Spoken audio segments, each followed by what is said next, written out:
오늘은 맥추절입니다.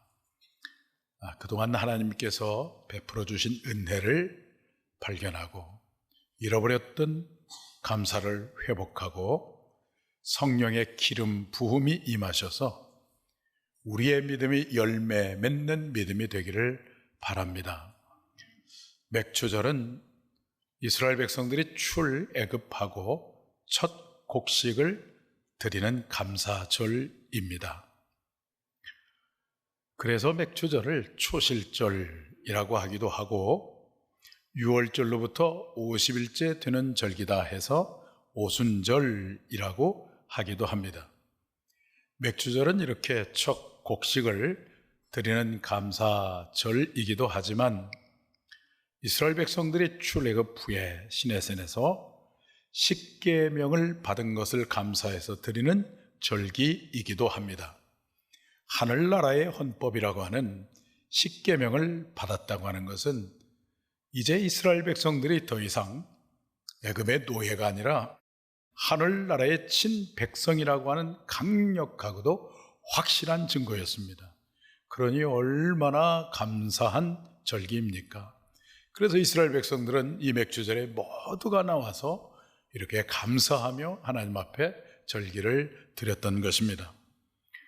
구약에 보면 3대 절기가 있죠. 유월절, 맥추절, 수장절, 이 3대 절기라고 그러는데, 유월절은 애굽에서 해방된 것을 기념하는 절기이고, 이것의 신약적 의미는 예수 그리스도의 죽음과 부활로 이루어지는 그 구원받음을 기억하는 절기로서 부활절과 비슷하고, 또 수장절은 이스라엘 백성들이 마지막 추수를 드린 다음에 드리는 절기로서 신약적인 의미는 이제 주님께서 재림하심으로 구원의 완성을 의미하는 그러한 절기입니다. 맥추절은 이제 하나님께서 주신 그 은혜를 드리는 절기입니다. 그러니까 유월절은 구원의 과거사적인 그런 의미가 담겨있는 절기이고, 수장절은 구원의 미래적인 의미가 담겨있는 절기라고 한다면, 맥추절은 구원의 현재를 의미하는 그러한 절기입니다. 오늘 본문을 보시면은 오순절 날에 주님의 교회가 이 땅 위에 역사 속에 세워지는 것을 보여줍니다. 오순절 명절을 당하여서 각 나라에 흩어졌던 그 유대인들이, 헬라파 유대인들이 예루살렘에 상경을 했습니다. 사도행전 1장 8절에서 11절을 보면 몇 개의 나라에서 예루살렘에 찾아왔냐면은 15개 나라에서 예루살렘을 찾아왔습니다. 예루살렘의 상경에서 이렇게 운집해 있는데, 그 성령 충만했던 베드로가 예수 그리스도의 복음을 전할 때 그들의 마음이 찔려 회개하고 예수 그리스도를 믿음으로 교회가 세워졌습니다. 처음에는 3,000명이 회개하고 주님을 믿었고, 나중에는 또 5,000명이 주님을 믿었고, 나중에는 헤아릴 수 없는 사람들이 회개하고 주님을 믿었습니다. 이들이 바로 우리가 초대교회라고 말하는 예루살렘 교회이고, 하늘나라에 드려진 첫 곡식이었습니다. 이것이 맥추절의 신약적 의미입니다. 어떻게 하면은 맥추절의 신약적 의미인 새로운 오순절의 역사를 이루어가는 교회가 될 수 있겠습니까?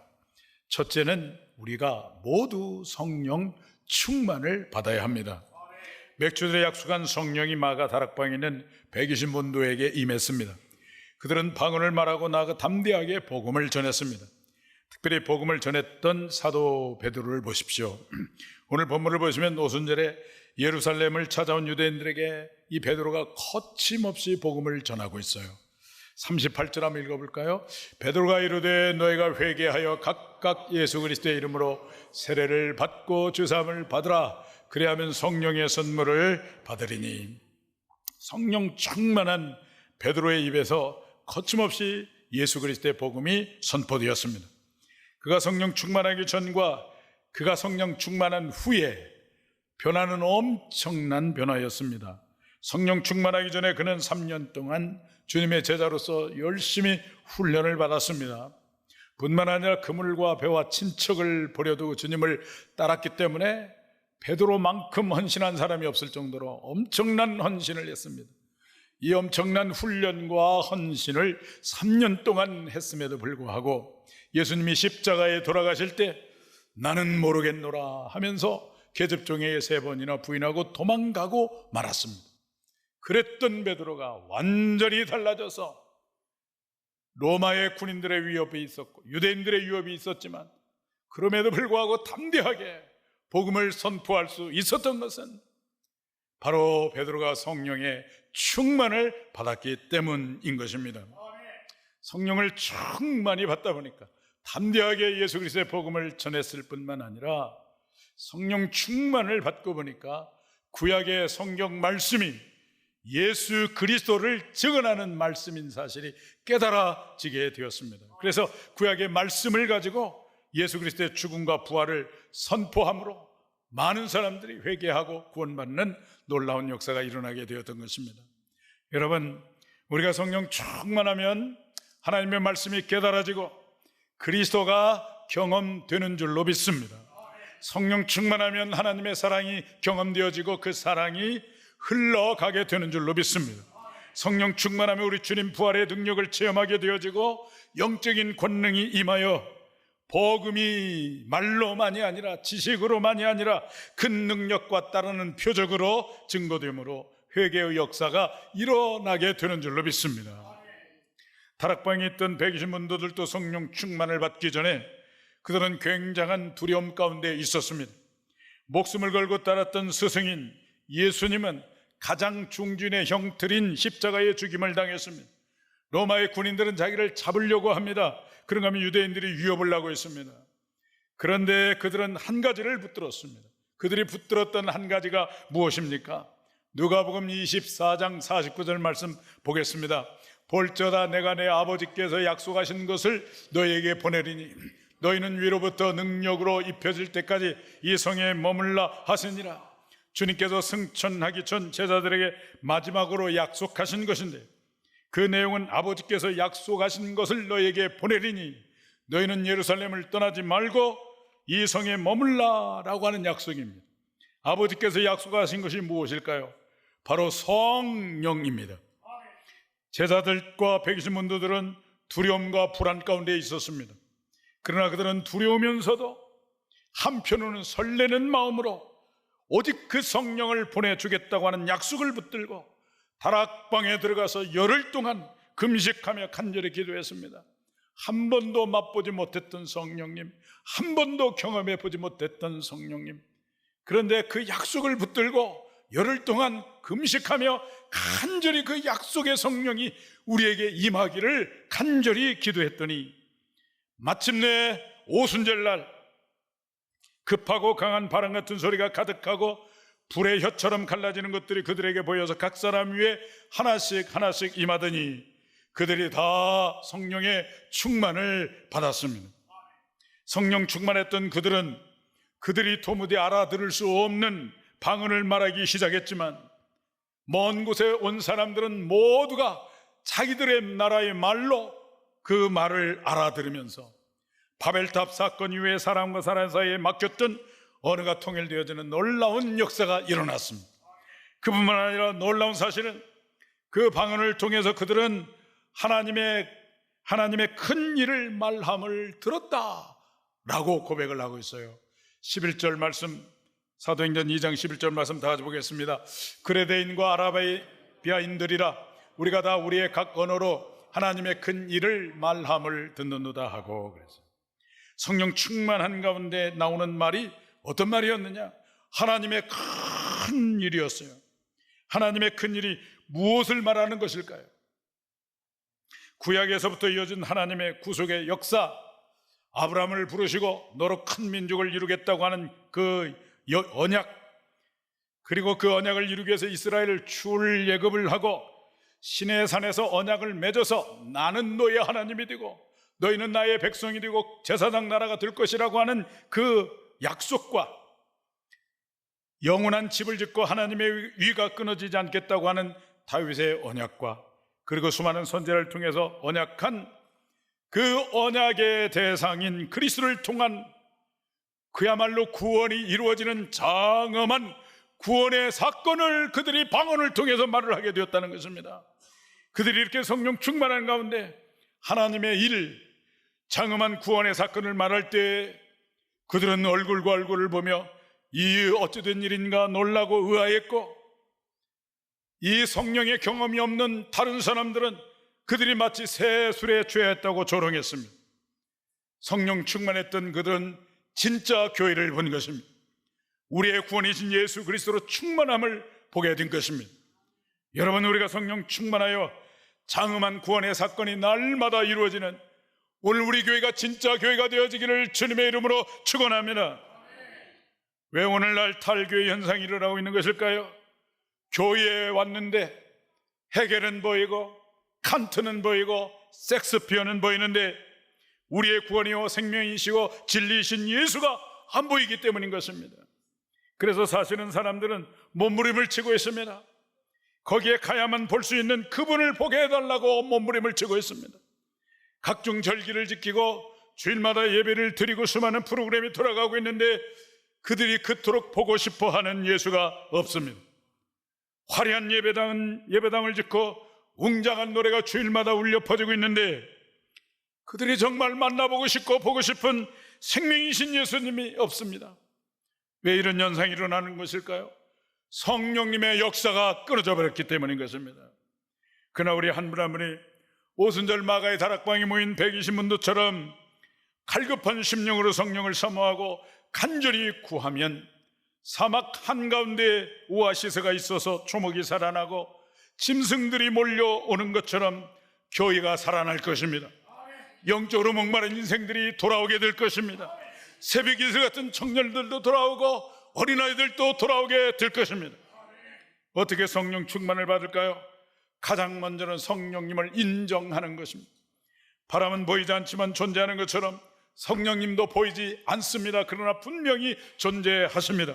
이곳에 계시고 여러분의 마음에도 계시고 성령님이 역사하시고 운행하십니다. 그 사실을 인정하는 것에서부터 성령의 역사는 시작됩니다. 그리고 사모하고 갈망하는 것입니다. 그런 다음에 성령님의 다스림을 구하는 것입니다. 성령님 다스려 주십시오. 성령님 통치하여 주십시오. 간절히 구하는 것입니다. 어떤 분이 교인은 왜 몰락하는가 여러 가지 말씀을 하는 중에 10분 이상 기도하는 성도가 거의 없다는 거예요. 10분 이상. 말로 10분 이상 기도하는 성도가 점점 줄어들고 있다는 거예요. 그러나 오늘부터 저와 여러분들은 10분 이상 성령을 구해 보십시다. 그러면 약속하신 성령이 여러분에게 임할 줄로 믿습니다. 그러면 그 성령님이 우리 안에 임하시고 운행하시고 역사하시게 되어지면 귀신이 떠나가고 병든 자가 치유되어지고 깨어진 관계는 회복되어지는 역사가 일어나고 우리 주님의 구원의 역사, 하나님의 큰 일을 보게 될 것입니다. 새로운 100년을 바라보며 이런 맥주절에 신학적 의미가 실현되어서 우리 교회 영적 리모델링이 일어나기를 주님의 이름으로 축원합니다. 어떻게 우리가 새로운 오순절의 역사를 이루어갈 수가 있겠습니까? 첫째는 우리 모두가 성령 충만을 받아야 합니다. 둘째는 회개의 역사가 나타나야 됩니다. 베드로가 이렇게 성령 충만의 복음을 전하였을 때 놀라운 일이 나타났는데 그것이 바로 회개 역사였습니다. 37절 말씀을 다 같이 보겠습니다. 그들이 이 말을 듣고 마음에 찔려 베드로와 다른 사도들에게 물어 이르되 형제들아 우리가 어찌할꼬 하거늘 그랬습니다. 성령 충만한 가운데 복음을 들었을 때 나타나는 첫 번째 현상은 회개의 역사가 일어난다는 것입니다. 마음에 찔려 우리가 어찌할꼬 회개했어요. 회개하는 마음이 생겼어요. 그때 베드로가 말씀합니다. 38절 보겠어요. 베드로가 이르되 너희가 회개하여 각각 예수 그리스도의 이름으로 세례를 받고 주사함을 받으라. 그리하면 성령의 선물을 받으리니 그랬습니다. 우리가 주님을 믿고 거듭날 때 반드시 있어야 할 것이 무엇일까요? 그것은 바로 회개입니다. 회개 없이 구원이 없고 구원 없이 회개가 없습니다. 그래서 예수님의 길을 안내했던 세례 요한의 첫 번째 설교는 회개하라 천국이 가까이 왔다라고 하는 설교였고, 예수님의 공생의 첫 번째 설교도 회개하라 천국이 가까이 왔느니라 라고 하는 설교였습니다. 회개와 구원은 때려야 뗄 수 없는 밀접한 관계가 있습니다. 회개 없이 구원이 없고 구원이 없이 회개가 없습니다. 아마 여기 계신 대부분의 성도님은 회개함으로 주님을 영접했고 그래서 하나님의 자녀가 된 줄로 믿습니다. 그런데 주님을 믿은 후로도 우리에게는 무엇이 필요하겠습니까? 계속적인 회개가 필요한 것입니다. 이것을 성화적 회개라고 그래요. 예수를 믿고 구원받았으면 회개할 필요가 없다. 만약에 예수 믿고 구원받았는데 회개해야 한다면 그 사람은 구원받은 것이 아니다 라고 주장하는 사람이 있어요. 어떤 사람들이죠? 9로 시작해서 8로 끝나는 사람들이에요. 어떤 사람이죠? 이것을 우리 성도 100%가 대답을 해야 여러분들이 미혹을 안 당하는 거예요. 우리는 구원받았어요. 그러나 완전한 사람은 아니에요. 구원을 이루어 가고 있는 과정에 있어요. 그래서 우리에게도 계속적인 회개가 필요한 거예요. 이걸 성화적 회개라고 합니다. 피조물 가운데 가장 주님을 닮은 사도 바울, 회심한 다음에도 얼마나 바울은 회개를 많이 했습니까? 나는 아직 멀었다. 나는 곤고한 사람이로다. 나는 죄인 중에 괴수로다. 나는 날마다 죽노라. 사도 바울이 회심한 다음에 고백한 회개의 고백입니다. 회개의 깊이만큼 영성이 깊어지고 회개의 강도만큼 성령님의 역사가 강해집니다.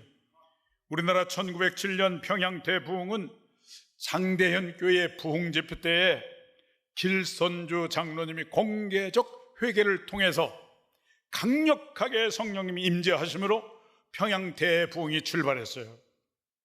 죽어가는 한 남자를 도와주기로 약속한 다음에 그 유산을 맡았는데 거기에서 $100를 사용한 사실을 공개적으로 회개했어요.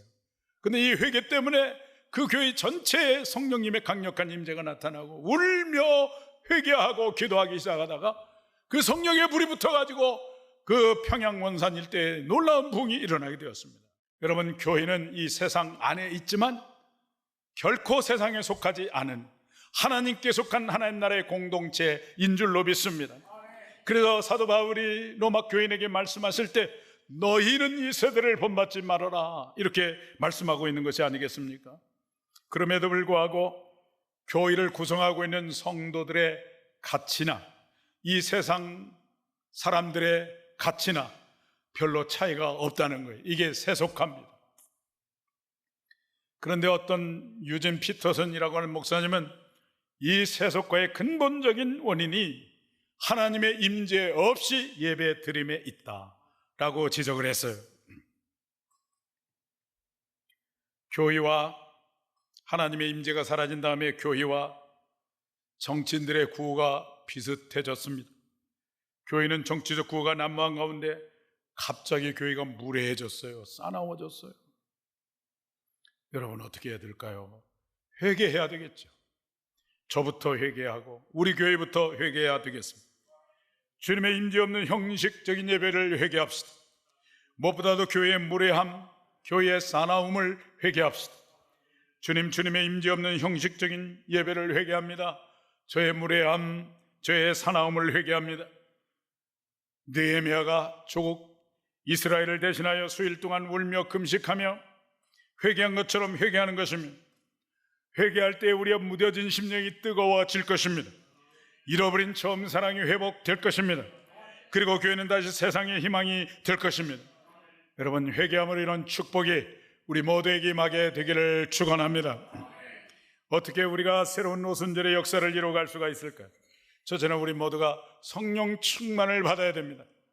오늘부터 10분 이상 기도해 보십시오. 10분. 두 번째는 회개의 역사가 나타나야 됩니다.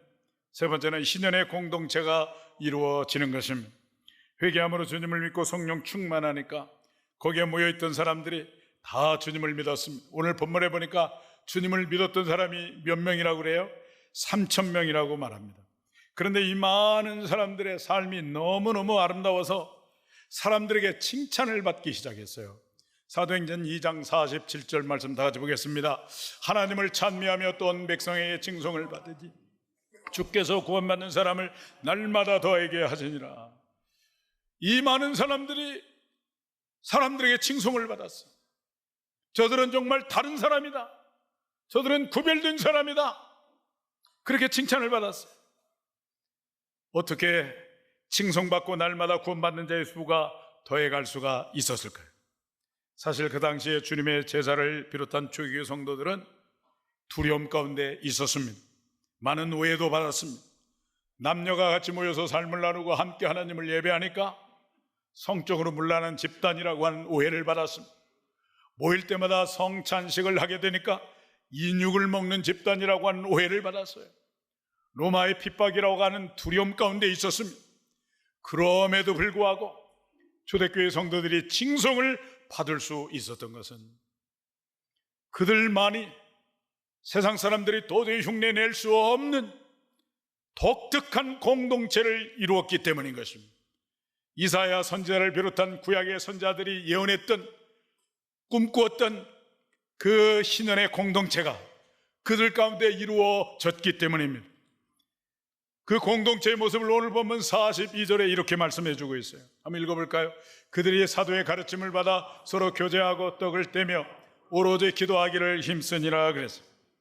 창세전에 계신 삼위일체 하나님의 하나됨이 마침내 그들을 통해서 역사 속에서 나타나게 된 것입니다.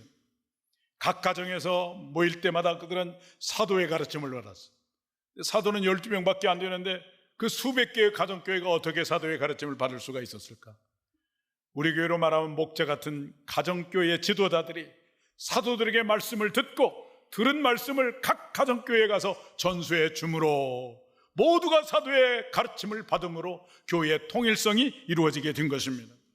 그리고 그들은 모일 때마다 교제를 했는데, 교제라고 하는 말은 헬라 말로 코이노니아라고 그러는데 예수의 생명을 함께 갖는다라고 하는 뜻이 있어요.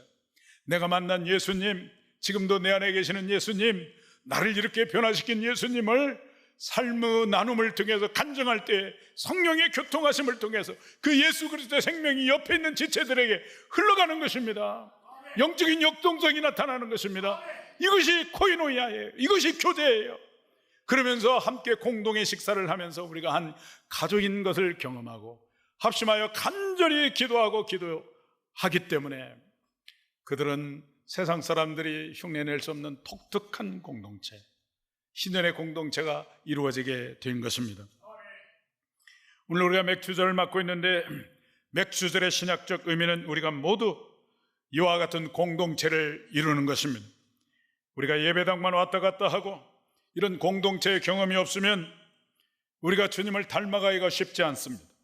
우리가 소중한 영적 가족임을 경험할 수가 없고 내 마음속에 남아있는 아픔과 고독과 상처와 눈물을 치유받을 수 없고 우리 안에 엄청난 은사를 하나님이 주셨는데 그 은사를 발견하고 사용할 수가 없습니다. 여러분, 우리 모두가 목장에 참여해서 삶을 나누고 섬기고 섬김을 받으시고 기도하는 가운데 하나님이 꿈꾸는 신년의 공동체가 이루어지는 역사가 우리 교회 안에 있게 되어지기를 축복합니다. 주일에 온 성도님이 거룩한 성전에서 오늘처럼 하나님을 전심으로 예배함으로 예배 가운데 임재하신 하나님의 은혜와 영적인 능력을 부여받고 그 은혜와 능력을 힘입어서 한 주간 동안 세상에 나가서 우리가 보냄받은 그리스도인으로 승리하며 삶을 살아가는 것입니다. 그리고 주중에는 목장별로 모여서 초대교회처럼 떡을 떼고 삶을 나누고 합심하여 기도하여 살아계신 하나님을 경험하는 축복이 있을 때 우리 교회는 맥주절에 신약적 의미를 이루는 교회가 되는 것입니다. 사랑하는 여러분, 맥주절을 맞이하여 지난 상반기 동안 지난 100년 동안 이곳에서 성령님께서 임하시고 역사하셔서 놀라운 구원의 역사를 베풀어 주신 것을 감사하실 수 있기를 바랍니다. 그리고 맥주절에 성령이 강림하심으로 우리 안에 진정한 회개가 일어나고 하나님이 꿈꾸던 공동체, 선지자들이 예언했던 그 신인의 공동체를 이루어서 우리 모두가 너무나 소중한 영적 가족임을 경험함으로 주님의 이름과 영광을 드러내는 우리 교회가 되기를 주님의 이름으로 축원합니다.